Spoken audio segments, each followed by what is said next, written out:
If one of the angles of a triangle is 100 degrees, the angle between the bisectors of the other two angles. Very interesting question. One of the angles is 100 degrees. Let's say A, B, C. Let's say this angle is 100 degrees. We want to draw the bisectors of the other two angles. So let's draw this bisector. Let's draw this bisector. This bisects this angle. This bisects this angle. Let's say the point of intersection of the two bisectors is I. We want to find angle between the bisectors of the other two angles. We want to find angle BIC. What is that equal to? Fine, let's start from what we know.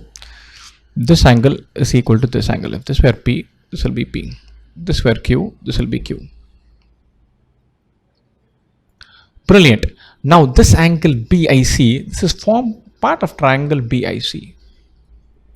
So somewhere we can use the idea that this angle BIC is part of triangle BIC. Triangle BIC has three angles. Angle BIC plus P plus Q equal to 180. If you take triangle BIC, this triangle, one angle is P, one angle is Q, one angle is angle BIC. The three should add up to 180. So if we find P plus Q, we are through. Now what do we do? How do we find P plus Q?